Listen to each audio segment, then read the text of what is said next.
Olá, gente, amigos, irmãos aqui da TV Evangelizar. Estamos hoje com o programa Rema, que você sempre acompanha por aqui. Você sabe, Rema é uma palavra que mostra a direção, o caminho, é quase que a senha, não é? E as pessoas nos ajudam a discernir estas palavras. Já esteve conosco, bispo auxiliar da região episcopal Ipiranga, em São Paulo, não é? Esteve aqui no dia de São Paulo, falando sobre esse apóstolo das nações e a Arquidiocese de São Paulo, e hoje volta falando sobre igreja hoje. Ele é Dom Ângelo. Dom Ângelo Mezzari ou Mezzari? Dom Ângelo, boa noite. Saúdo a todos no programa, você, Padre Joãozinho, os que nos acompanham. É Ângelo Ademir Mezzari. É de origem italiana, Mezzari. Mezzari, quando eu digo tem dois Z's, né? Mezzari. Meus bisavós, avós eram italianos. Né? Italiano de que lugar? Lá do Vêneto, entre Vicenza e Verona, assim. O Vêneto. Ali fica também no norte ali a Veneza, né? Veneza, por isso o Vêneto. O Vêneto, toda aquela região, né, que vai de Veneza, Pádua, Verona, Vicenza, segue aí é o Vêneto. Uma vez eu quando fui na Itália, pela primeira vez, né, estava aprendendo as primeiras palavras em italiano, me mandaram fazer pastoral lá em Veneza. Não em Veneza, mas Mestre, ali do lado, né? Mestre. E aí veio uma menina para se confessar, uma adolescente, fez uma belíssima confissão, italiano, né? E eu com uma dificuldade para dar absolvição, para dar o conselho e tudo. Quando terminou, ela disse assim: obrigado, padre, em português. Eu falei, eu não acredito que você me fez falar tudo em italiano. Porque você não se confessou em português? Ela disse, pode? Ela falou, nem sei como dizer meus pecados. Ela tinha ido pequena para lá, mas era filha de brasileiros, né? Muito bem. Dom Ângelo, a gente já falou aqui muita coisa sobre suas origens, sobre São Paulo, sobre a Arquidiocese, mas esquecemos de falar sobre a sua origem de congregação. Você é rogacionista? Então, eu sou de uma congregação religiosa, Rogacionistas do Coração de Jesus, o fundador... Ah, é nosso primo? Somos da mesma época, não é? O nosso fundador, Santo Aníbal Maria de Francia, foi canonizado pelo Santo Padre Papa João Paulo II em 2004. Então, agora 20... Pouquinho antes da morte. Pouquinho antes, exatamente. Foi a última canonização. Na Praça São Pedro foi a última canonização. Eu era superior provincial aqui no sul do Brasil, na América Latina, e tive a oportunidade de participar, inclusive saudar o Papa bastante doente. Então, essa congregação ela foi fundada em Rogacionista. 1897. 1897? Bem no finalzinho? Bem no finalzinho. Santo Aníbal já havia fundado uma outra congregação feminina, Filhas do Divino Zelo, que tem aqui no Brasil também. Então, ele é fundador de duas congregações religiosas. E o carisma, a inspiração carismática, como diz o nome, é aquela expressão do Evangelho de Mateus 9, 35, 38, também Lucas 10, 2, rogate ergo domino messis, utmitat operarius in messe in sua. Então é vocacional. É vocacional. O carisma é a oração pelas vocações. Aquela revista Rogate. Que eu fui diretor, editor, ainda sou jornalista responsável. Ainda continua, é muito bonita e continua ainda. É vocacional. É vocacional. Então, o carisma é a oração pelas vocações e a propagação dessa necessidade da oração pelas vocações, servindo particularmente os pequenos e pobres, né? Foi um carisma muito atual na época, né? No final daquele século, início, porque era época de muitas mudanças na igreja e havia toda a preocupação com a questão do clero, da vida religiosa. Enfim, foi um profeta daquele tempo, tanto assim que morreu em 1927, Santo Aníbal Maria, e foi beatificado em 1990 pelo mesmo João Paulo II e canonizado em 2004. É uma congregação que está presente em vários países, né? Quando eu fui superior geral, nós estamos hoje presentes em 28, 29 países, todos os continentes. Enfim, até a Oceania? Até a Oceania. Cheguei a conhecer a Oceania por 2 vezes. Nós temos umas missões lá nas ilhas muito distantes, verdadeiramente. É um carisma muito atual, né, porque respondia na época já a uma preocupação da igreja, que era na época com a questão do clero, né, mas depois, ali antecipando o Concílio Vaticano II, quando as duas congregações começam a se desenvolver, sair da Itália, a presença no Brasil foi em 1950. Foi a primeira presença fora da Itália. Por isso, os primeiros sacerdotes não italianos, religiosos não italianos, porque é um instituto de vida consagrada, são brasileiros, né, não italianos. Mas foram os missionários italianos que levaram a congregação para diversos países e hoje se espalhando ainda. Ele nasceu em que ano?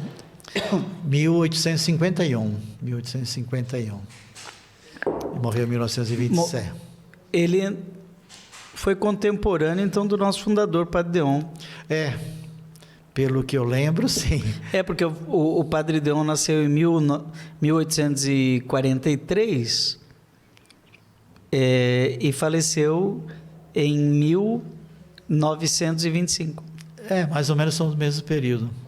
Ele faleceu com todos adotaram, quase 80 anos. E várias congregações religiosas masculinas e femininas da época. Foi um momento muito rico da igreja, né? Falando de igreja e nesse momento histórico, né, que era a questão da unificação, por exemplo, da Itália, né? Nosso fundador viveu no tempo 1870, da unificação da Itália. Concílio Vaticano I. Concílio Vaticano I. Então, enfrentar a Primeira Guerra Mundial. E era o tempo que aflorava a espiritualidade do coração de Jesus, né, de Santa Margarida Maria. Pois é. Como que ele ligou a questão vocacional com o Sagrado Coração de Jesus? Então, porque a grande questão, né, e que é engraçado que isso permanece e até hoje ainda, quando olhamos, por exemplo, as mensagens do Papa para o Dia Mundial de Oração pelas Vocações. Mas se olharmos o ano passado, olha como é interessante, né? O ano passado tivemos o ano vocacional, né? E com aquele imenso coração, né? Com aquela arte que tinha aquele imenso... Corações ardentes e pés a caminho. Corações ardentes e pés a caminho. A questão do coração de Jesus e vocação vem justamente dessa passagem evangélica de Mateus, quando Jesus, vendo a multidão abatida, cansada, como ovelha sem pastor, sentiu compaixão.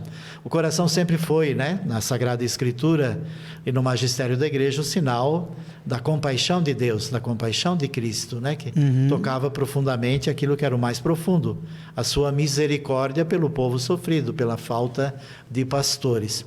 Então é justamente desse coração misericordioso que brota, faltam sacerdotes. Então a vocação é uma resposta da misericórdia de Deus, ele tem compaixão, são ovelhas sem pastor, precisa pastor. E é isso que deve tocar o coração daqueles que hoje, por exemplo, na igreja... E aí pedir, pois, ao Senhor da Messe que mande... E justamente, exegeticamente, dizemos esse rogai pois, e ao pois, que inclusive é o meu lema episcopal, rogate ergo dominum messis, né? Rogai pois ao Senhor da Messe. Isso é o pois, que é essa conjunção, ela é a participação nossa. Como é que é em latim? Rogate? Ergo. É o ergo. Ergo, sim. Pois, né? Portanto, isso é a nossa parte, isso é a missão de Deus, é colaboração da missão humana para que se atinjam, né? Isso é, no coração de Deus, ele poderia prover, dizemos assim de um modo simples, a falta de bons operários e operárias da messe, né? O coração de Deus é imenso, ele tem poder para isso.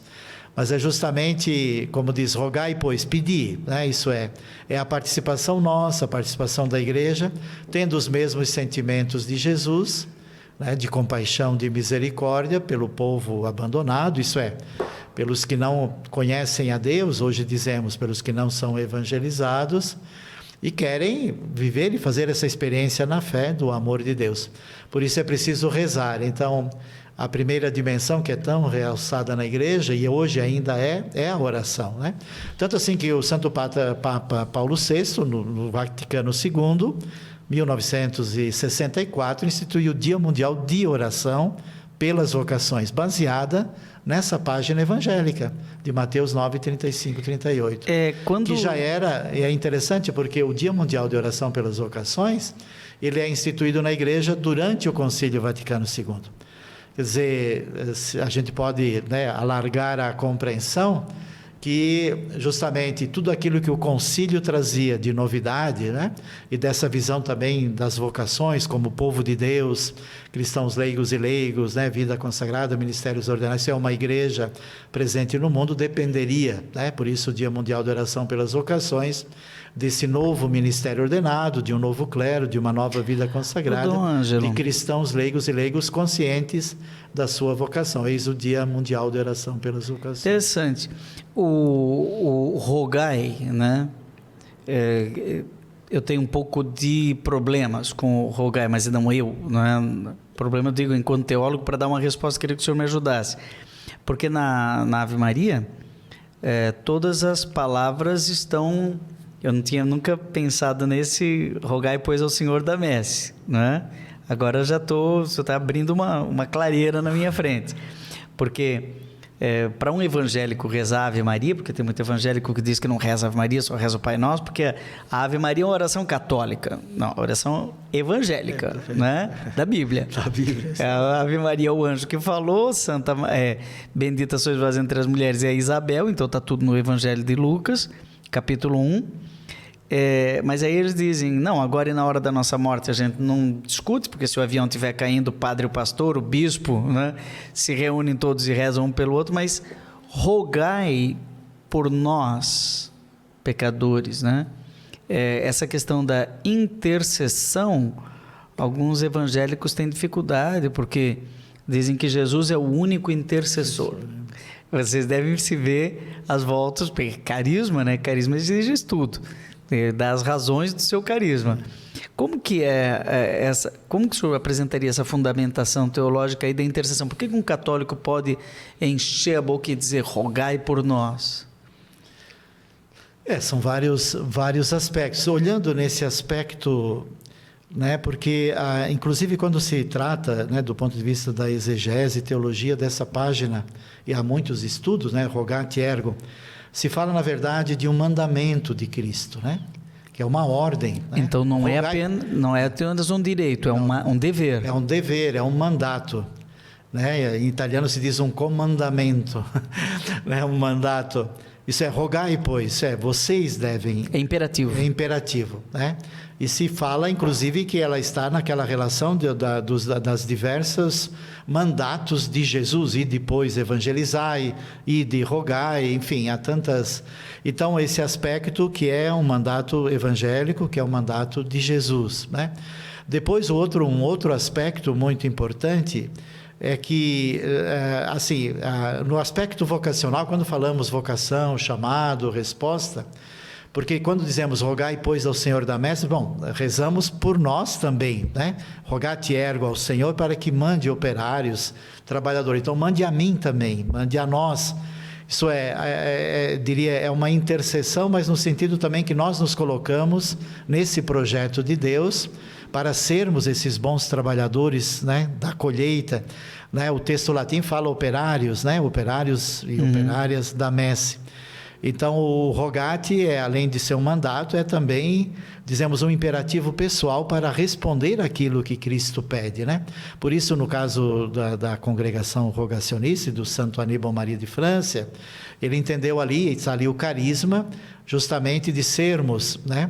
O Santo Padre Papa fala... Paulo VI, quando se dirigiu e interpretou esse texto, como você falava, ele falou, vocês são na igreja... suplicantes, intercessores e adoradores dessa vontade de Deus para que não faltem os bons pastores. Suplicantes e adoradores. E o Santo Aníbal, ele ainda continua vivendo o carisma no céu. Ele está intercedendo pelas... Ele está intercedendo, nós cremos, né? Porque para nós, os santos são intercessores, né? Isso é maravilhoso. É maravilhoso, é uma característica que a gente não pode perder, né? Terminando o nosso primeiro bloco, Dom Ângelo, mas cada vez me encanto, eu estou fazendo 31 anos de padre, né? E eu me encanto com o momento do final do prefácio, santo, santo, santo, porque a igreja às vezes tem só um grupinho pequenininho, mas anjos, arcanjos. Agora a nova tradução recupera o tronos, potestades, quer dizer, todas as hierarquias celestes estão em prece ao redor daquele altar. Ou seja, céu e terra estão muito próximos no momento da Eucaristia. Acho que alarga essa compreensão também, né, de ser muito reducionista, às vezes muito material, né, muito... Essa dimensão da espiritualidade, ela é fundamental, né? Essa dimensão que aquilo que a Sagrada Escritura traz e que o magistério da Igreja traz, né? É o Deus Inclusive, dos vivos. aquela bonita oração eucarística agora número 1, né?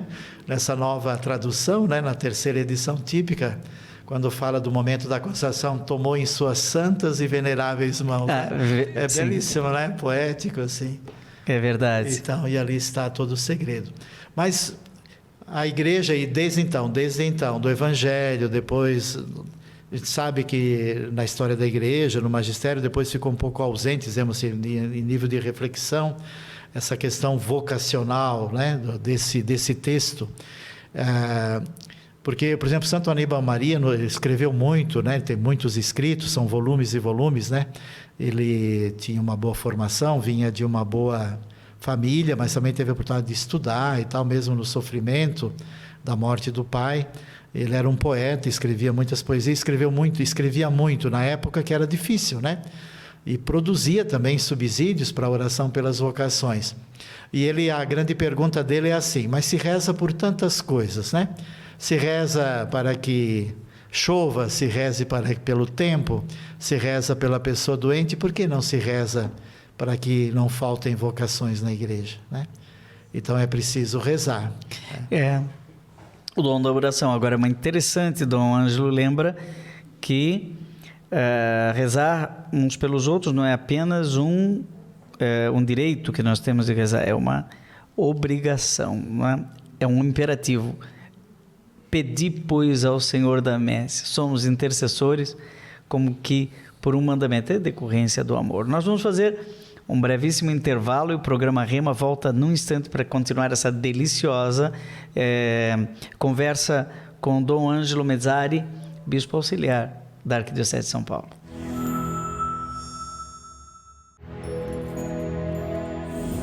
Olá, gente, estamos de volta com o programa Rema, hoje entrevistando, buscando caminhos, com Dom Ângelo Mezzari, bispo auxiliar de São Paulo, e que nos brindou com um passeio aí pelo carisma rogacionista, que é a sua congregação de origem, né? O senhor falou que Santo Aníbal, então, faleceu em 1927, né?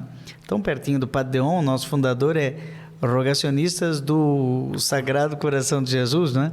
Do Coração de Coração de Jesus. E nós somos congregação do Sagrado... No início eram oblatos do Coração de Jesus. Depois a congregação foi fechada e depois de meses ela voltou, mas com esse nome de Congregatio Sacerdotum a Sacro Corde Iesus, não é? SCJ, as pessoas às vezes perguntam, o que é esse SCJ atrás do seu nome? Uma vez disseram que era Padre Joãozinho de São José dos Campos. Não sou de São José, eu moro em Taubaté, São Paulo, né? Mas rogacionista é RC e Iota, né? Iesus, né? Rogacionistas, Cordes Iesus. Cordes Iesus. O nosso seria SCI, né? Mas nunca mas colou aqui muito. A gente usa muito e usa o J, né? No caso J também? J também. Mas no latim, no original e na Santa Sé sempre é Iesus. O nosso também é SCI, sabia? Lá eu descobri recentemente que é os SCI. Os documentos oficiais é RCI e J. Que interessante.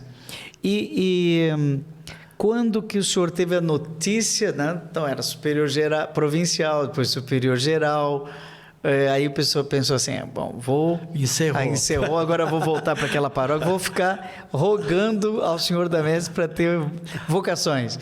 Vou cuidar da revista, rogate. Colaborar, trabalhar. E veio uma notícia, como que foi essa história de ser bispo? Então, enfim, nós que somos religiosos, consagrados, né, ministros ordenados de uma congregação, não temos muito essas perspectivas, né? O episcopado vem por dom, graça, né? Não é parte um pouco, dizemos assim. Eu recente, só lhe interrompendo, eu fiz uma pesquisa na encontro da CNBB com vários bispos, eu estava passando por lá informalmente e perguntava para ele, senhor bispo, ser bispo é vocação? E alguns foram muito rápidos, disseram assim, claro que não. É obrigação? É obrigação. É, porque não faz parte de um currículo, né, de uma formação. Uma pergunta que muita gente faz. Como é que depois de padre se torna bispo? Bom, alguns são chamados, né? E é muito particular. Mas é claro, foi uma surpresa, até porque eu tinha assim, desempenhado tantas missões e com muito amor, né? Dedicado parte da vida à igreja aqui no Brasil, em tantos lugares. Mas foi uma surpresa. Eu estava ali tranquilo na paróquia, porque... Né, em Bauru? Bauru, interior de São Paulo, paróquia Nossa Senhora das Graças, muito querida. Na Vera das Apóstolas do Coração de Jesus. Coração, colaborava na diocese. Enfim, vivia aquilo que a gente gosta, né? Que o dia a dia da paróquia, do povo de Deus, do trabalho pastoral, das obrigações da congregação, de curso. Eu era muito prestativo para cursos, retiros, assessorias, colaborava na diocese, dava aula. Enfim, era dizemos assim, uma vida que tinha voltado a uma normalidade, dizemos. Mas foi um chamado repentino, claro, improviso, como é, e muito direto também, né? Um núncio apostólico na época. Eu lembro bem, foi o dia 23 de junho de 2020, plena pandemia, véspera da festa, né, de São João Batista, de São João Batista, né, 24 de junho. Então foi assim, você vai ser bispo, eu sempre recordo que foi um chamado vocacional.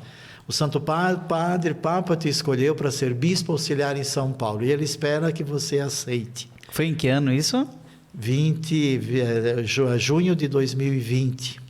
Em plena pandemia. Em plena pandemia. Eu faço parte de um grupo de bispos. O senhor estava em lockdown nesse período? Está todo mundo fechado de máscara? Fechado de máscara, completamente. E aí? Então... O senhor ficou algum tempo em silêncio, obsequiou? Não, como é que chama? Sigilo pontifício? Eu pedi sigilo, pedi uns 2 dias. Pediam 2 dias para pensar, para rezar. E depois, no dia 25, aí ele já ligou de novo. Aí o Núncio. O Núncio ligou. E aí já foi muito rápido, né? O Dom Odilo já estava aguardando. Enfim, já dia 8 de julho foi anunciado e aí aquelas coisas todas. Mas foi em plena pandemia. A ordenação episcopal também, que eu fiz em Santa Catarina, lá na minha terra. Forquilinha. No santuário também do Sagrado Coração Misericordioso de Jesus, que é um santuário novo, que cabia bastante gente. Então, lá ainda couberam umas 900 mil pessoas, que é um santuário muito grande, dedicado ao coração misericordioso de Jesus. E lá foi feita a ordenação, todos de máscara. Dom Odilo, que presidiu, me ordenou. Os bispos. Em plena pandemia, o senhor foi ordenado bispo? Então, nós somos um grupo de bispos 2020 e início de 2021 que receberam esse chamado num período assim de muita restrição, né? Eu lembro que os primeiros atos eram tudo online, né? Encontros online, reuniões online, celebração online. E aí depois foi indo. Já veio para a região episcopal Ipiranga nessa? Depois quando próximos à ordenação, que foi dia 19 de setembro, aí o Dom Odilo me designou para a região Ipiranga e no momento estava sem um bispo auxiliar.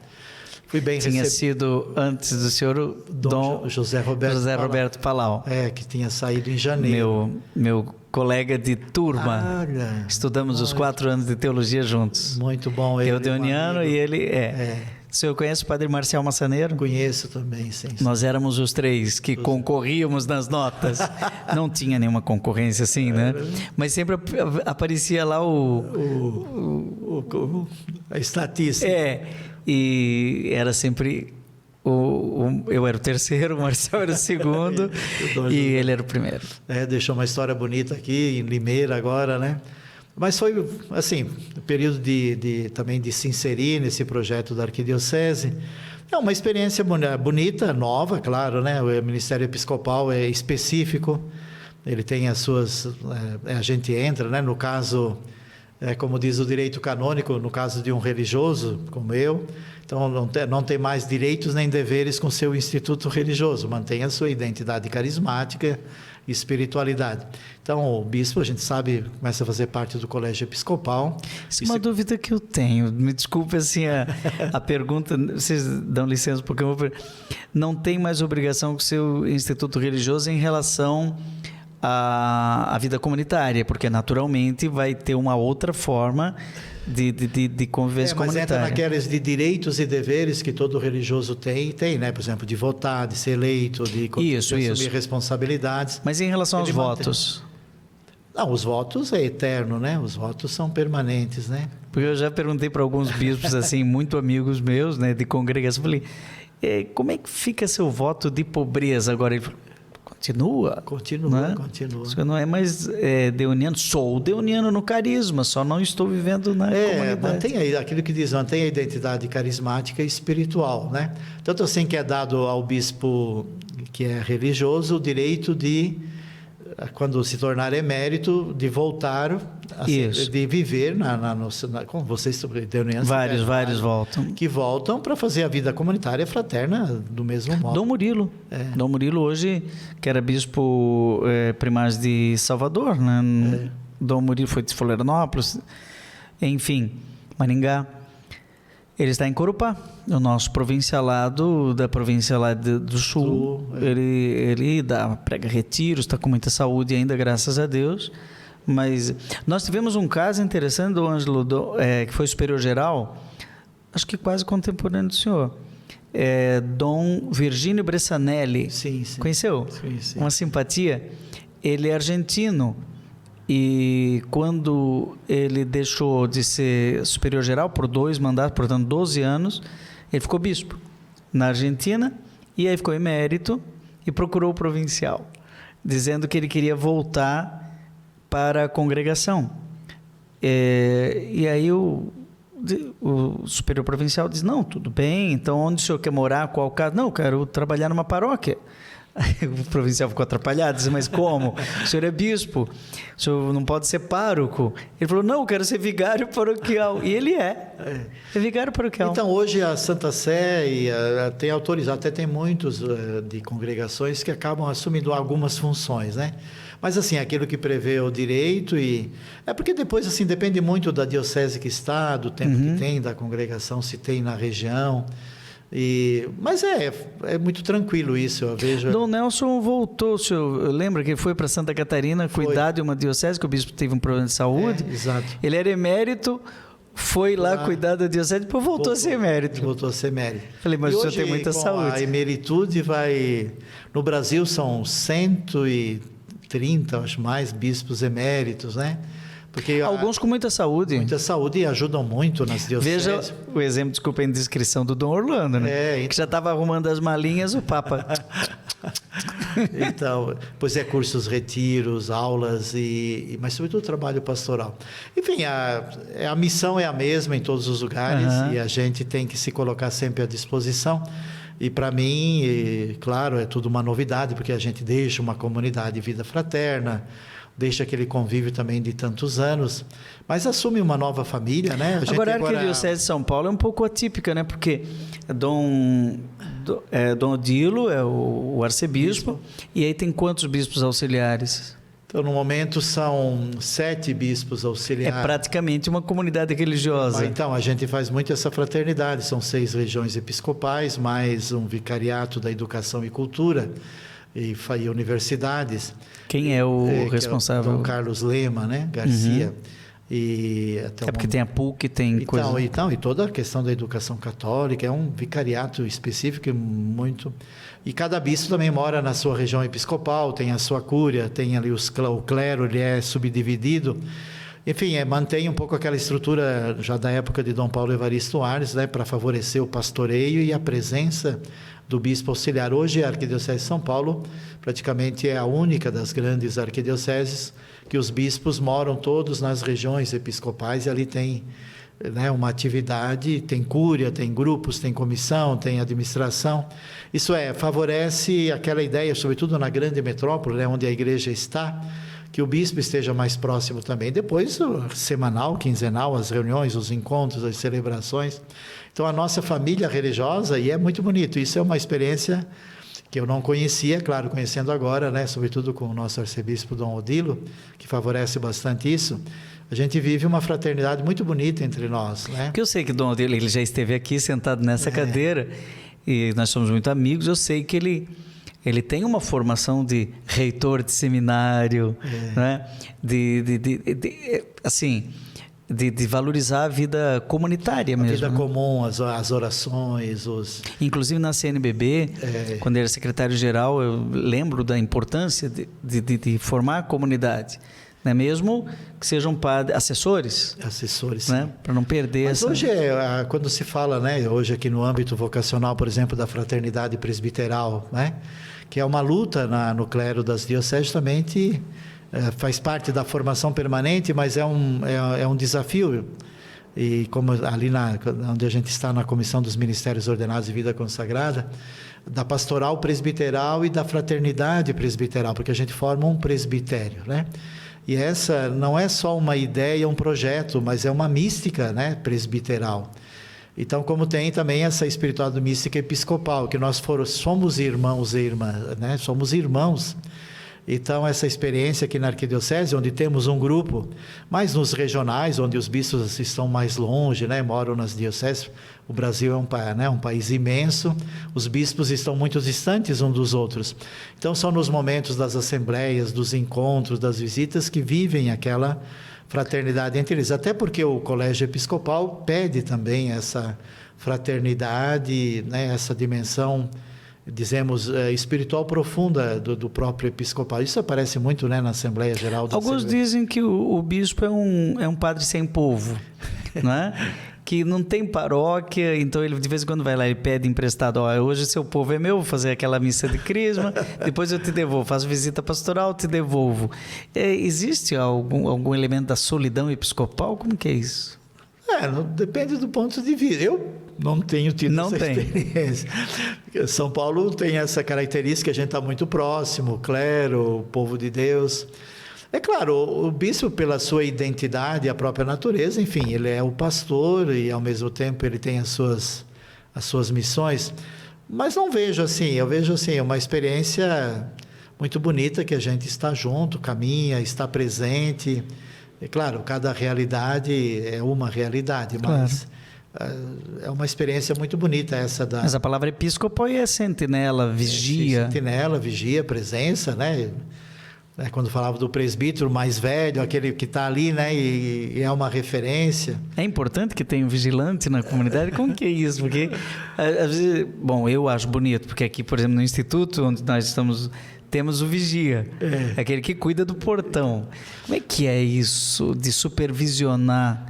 Aí exige do bispo, assim, né? Claro que no momento que você é eleito, nomeado e, sobretudo, consagrado, né? Que é todo o rito da ordenação episcopal, é muito bonito também, muito paradigmático, né? Em tudo aquilo, os símbolos, sinais que ele carrega, né? Se a gente olhar o anel, né? Ele já tem o símbolo aqui da esposa, que é a igreja, né? O povo de Deus. Então, já a partir de um princípio, não tem solidão, né? Então, ele está em comunhão com a igreja, que é o anel, e em comunhão com Cristo, né? Esse é o centro da vida dele. Então, a solidão é aquela solidão natural que pode ter, né? Porque a solidão também faz parte da vida humana, né? A experiência de solidão. Com certeza. Existe também na família, existe entre um casal, que são aquela solidão que diríamos assim, é evangélica, né? Que é aquele momento profundo onde a gente também se sente que não é tudo, nem é todos, e não pertence a tudo, e nem todos são teus, né? Há momentos que o problema está na mão do bispo. Claro, e tem que... que ele vai levar para... Talvez vai conversar com um colega e tal, mas... Então, aí vai consultar, vai rezar, vai se colocar diante do Santíssimo Sacramento, né? E tem que tomar uma decisão. Tem que tomar, né? Eu recordo muito bonito quando eu cheguei em São Paulo... todas as nossas casas episcopais dos bispos auxiliares têm a capela, claro, né? Mas o que me chamou a atenção foi assim, quando eu cheguei, antes de ser anunciada a minha nomeação, que eu vim em São Paulo, eu estava em Bauru, vim em São Paulo, Dom Odilo me chamou para organizar, e ali ele já me entregou todo o material, os livros que eu tinha que ler, Pastor Igreges, o cerimonial. Dom Odilo, já deu o pacote. Mas o que ele me deu, que me chamou a atenção, sabe o que foi? As alfaias para a Eucaristia. E ele disse, isso aqui é para você, e você vai chegar aqui em São Paulo, e o teu centro é a Eucaristia, lá na tua casa. Não é função, é unção. É unção, então é a missão. Tanto assim que quando eu cheguei aqui no apartamento que eu moro, onde morou Dom José Roberto Palau, morou Dom Tomé, que é da Arquidiocese, né? Eu cheguei, acho que era um dia à tarde, o Dom Carlos Laoto me ajudando. Aí quando eu fiquei sozinho, né? A gente fica sozinho mesmo, né? Porque na casa não mora ninguém, eu também entro e saio. E a primeira coisa que eu fiz, antes de desmanchar a mala, eu fui celebrar a Eucaristia, né? Aí tem as alfaias. E colocar o Santíssimo no sacrário, porque estava vazio. Então é isso, a missão do bispo, é claro, ele vive essa experiência profunda que Jesus viveu, né? Eu acho que essa é uma experiência que eu estou fazendo como bispo, assim. Aquela experiência profunda mesmo, às vezes de sofrimento, de paixão, de dor, porque também, né, a gente tem que tomar decisões, a gente tem que acompanhar, a gente tem que acolher também, né, o sofrimento do povo, do clero, do povo de Deus. Nós vamos voltar nesse assunto, inclusive com o sofrimento da igreja, sentir como eclésia. Exatamente. Né? Nós estamos aqui entrevistando Dom Ângelo, bispo auxiliar de São Paulo, para a região episcopal Ipiranga, e voltamos num minuto para o nosso último bloco.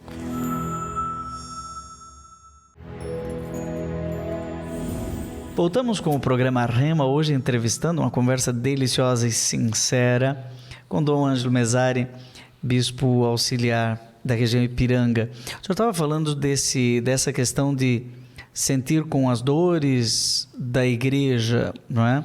Como que o senhor está vendo hoje essas dores da igreja? A Igreja Católica, ela é tão atacada, às vezes, a partir de dentro, né? Uma coisa que me cria um pouco de dor. Vou ser muito sincero, até publicando esse livro Querida Igreja Católica, para dar razões para um católico para amar a sua igreja.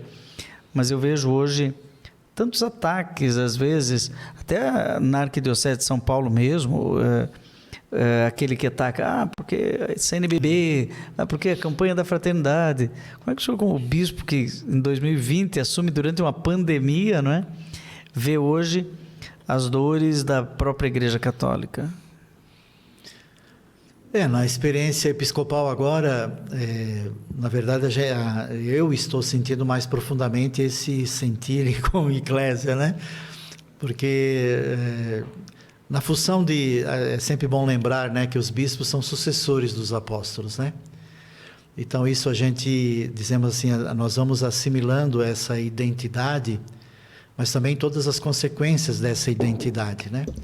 Então, o colégio apostólico, que são os sucessores, né, com o Papa, né, com Pedro, com o Vigário de Cristo, se cria muito essa unidade, essa comunhão profunda entre os bispos com o Santo Padre, o Papa, né? Me chamou a atenção quando, 2 anos atrás, eu fui fazer o curso dos novos bispos em Roma, e na programação que veio, toda detalhada, né, lá tinha o título assim, Encontro com Pedro. E aí eu pensei bastante nisso, né? Por que colocou Encontro com Pedro e não com o Papa Francisco? Uhum. Então eu acho que ali está um pouco hoje a grande questão nossa da igreja, né? Das divisões, sejam internas.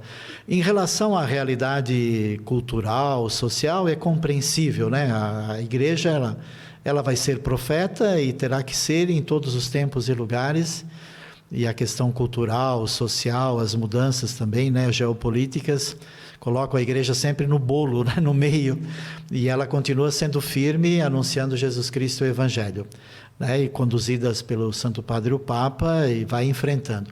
É claro que hoje há dizem uns que não é novidade, mas para nós que vivemos nesse tempo é novidade que muitas das questões, críticas e objeções vêm do interno da igreja, dos próprios membros. Fogo amigo, dos próprios, que para nós é muito incompreensível. O que eu vejo assim? Eu vejo assim, de um lado é compreensível diante, né, dessa nova cultura, onde tudo é criticado, onde tudo é permitido, onde também valores morais e éticos vão sendo destruídos, onde não há mais, né, essa cultura, essa secularização, ela vai, como se diz assim, disseminando, né, um modo de pensar muito individualista, muito individual, onde a racionalidade está acima, né, a subjetividade acima da compreensão do todo, da importância do bem comum e tal. Mas na Igreja Católica assusta por causa disso, né? O que faltaria? E eu diria assim, lembrando daquele fato lá do que estava escrito com Pedro, né? essa questão do amor mesmo, a pessoa de Jesus Cristo e a questão do amor à igreja. Amá-la como ela é, santa e pecadora, né? Então, não criando castas nem divisões, mas, sobretudo, seguindo as orientações, né, daquilo que é Jesus Cristo, o Evangelho. Sabemos a Sagrada Escritura, a tradição da igreja e o seu magistério, né, que são os 3 suportes, né? A palavra de Deus, a tradição da igreja, né, que vai, e o magistério que nos orientam. Então, ali é essa comunhão com Pedro mesmo. Então, é incompreensível nesse sentido, né? Porque somos nós que estamos aí. Sentir com, né? É aquela compaixão. Compaixão, que atinge, né? Como diz o texto bíblico, as vísceras, né? O mais profundo. Isso é, o Papa é a igreja, né? O Papa está aí, os bispos, e aí a gente sente na carne isso. Isso é... Se você perguntar a todos os bispos hoje, né, essas polarizações, essas ideologizações, a gente sente na carne isso, a gente sente com muita... Dói mesmo, porque no povo de Deus estão aí todos, e todos são chamados a se salvarem, todos estão caminhando, todos têm acesso aos bens da fé, aos sacramentos, mas você sente no coração essa dor, né? Porque... Não, o Papa não me representa. Mas como para um cristão católico o Papa não representa? Ele é o representante de Cristo na Terra. Quer dizer, por mais que você interiormente tivesse razões para duvidar, né, de alguma coisa, e isso humanamente é compreensível, né? Às vezes fazer uma análise, né, por que disso, mas nunca, né, assim, no Papa está Cristo, a pessoa de Cristo, com Pedro, ele, né? Com os bispos, né? Eles são os sucessores dos apóstolos, né?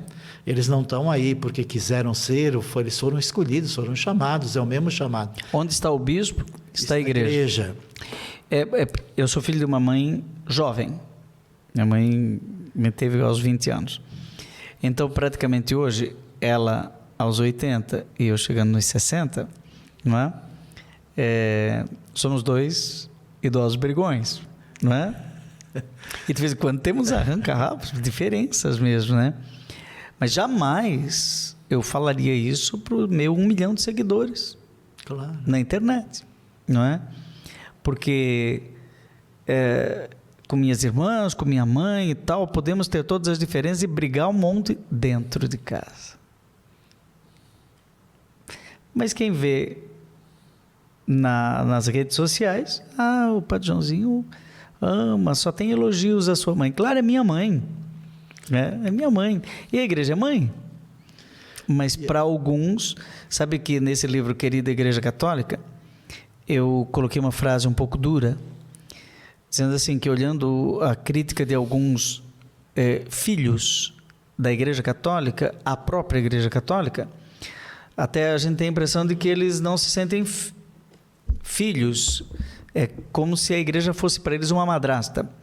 E aí a revisora, um abraço a Lia Burato, ótima revisora, ela colocou com muita delicadeza, dizendo, dá para o senhor tirar essa frase? E eu perguntei, por quê? Porque algumas madrastas são melhores que as mães. Não deprecia as madrastas. Eu falei, caramba, que borrada que eu ia fazer. Mas o que eu queria dizer, deu para entender, né? Ele é filho, mas ele não considera ela como mãe, porque critica na Praça da Sé, né? Lá com cartaz, olha, contra a Igreja Católica, contra o Papa, contra os bispos. Vivemos um momento assim que diríamos assim, é uma prova também para a nossa fé, para a nossa esperança, né? E se não estivermos bem centrados em Jesus Cristo, né, no Evangelho, no amor à igreja e superando, né, claro, os desafios, buscando a unidade, a comunhão, tanto assim que nesse caminho sinodal da igreja, né, é uma experiência bonita que estamos vivendo, resgatando aqueles fundamentos, né, da eclesiologia do Vaticano II, da comunhão, da participação e da missão, né, como também a Igreja de São Paulo, né, no seu sínodo, comunhão, conversão pastoral, renovação missionária. É o mesmo tema do sino da Igreja Universal, né? Aqui foi bem antes.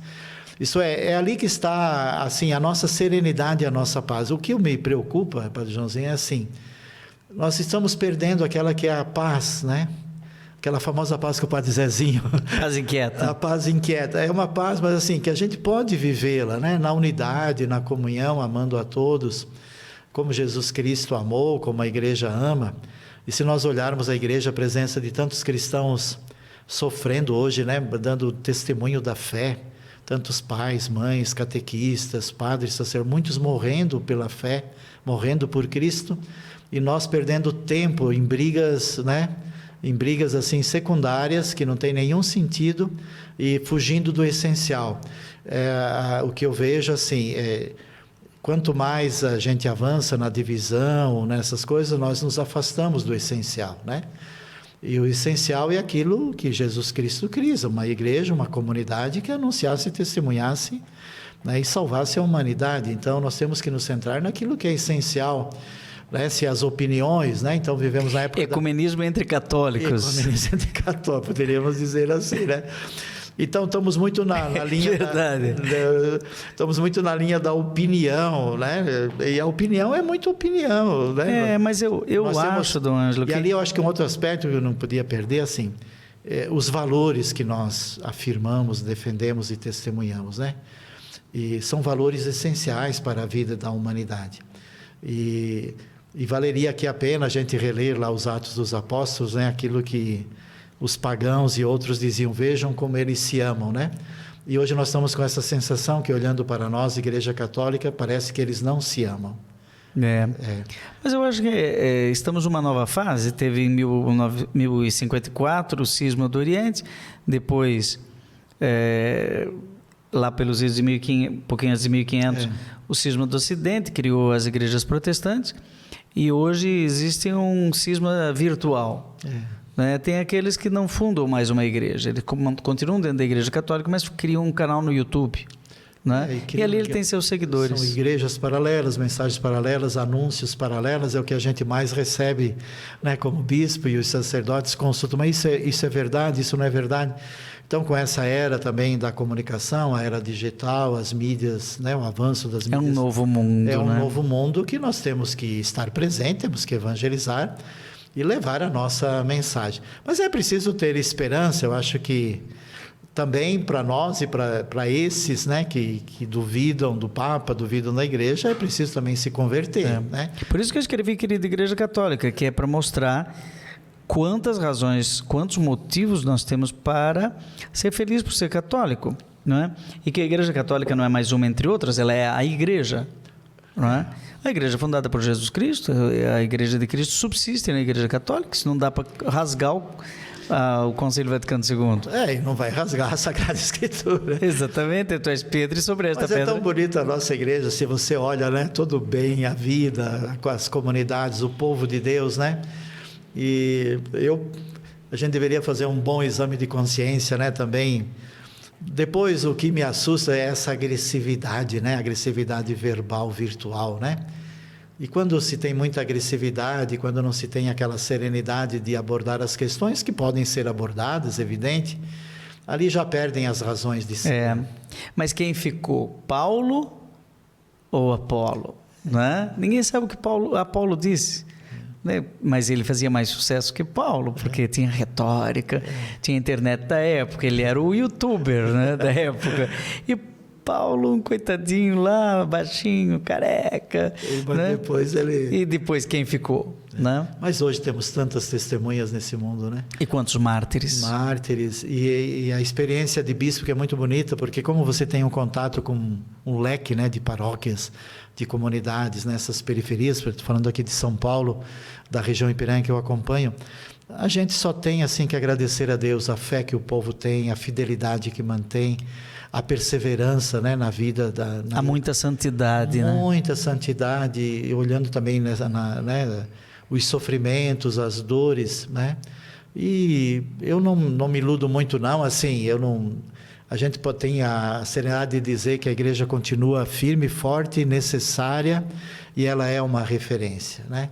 E, então nós temos que estar presentes, acompanhar, ajudar, né? Nos convertermos também e, sobretudo, estar junto com esse povo, né? O povo de Deus que tanto ama Jesus Cristo e ama a igreja, e ama o Papa, e ama os sacerdotes, e as famílias que estão aí no dia a dia também transmitindo a fé. E o Espírito Santo não falha. Não falha. Esse é um outro problema dos tempos atuais. Ele não falha. Então, ele continua. Gente, poderíamos continuar a noite inteira conversando. Dom Ângelo é jornalista, nós já perceberam que ele tem a fala fácil e ele vai e diz as coisas e as palavras encaixam todas bonitinhas. Quero agradecer, Dom Ângelo, essa segunda presença sua aqui no programa Rema pela TV Evangelizar. O padre Reginaldo Manzotti já está pronto lá com a experiência de Deus, né?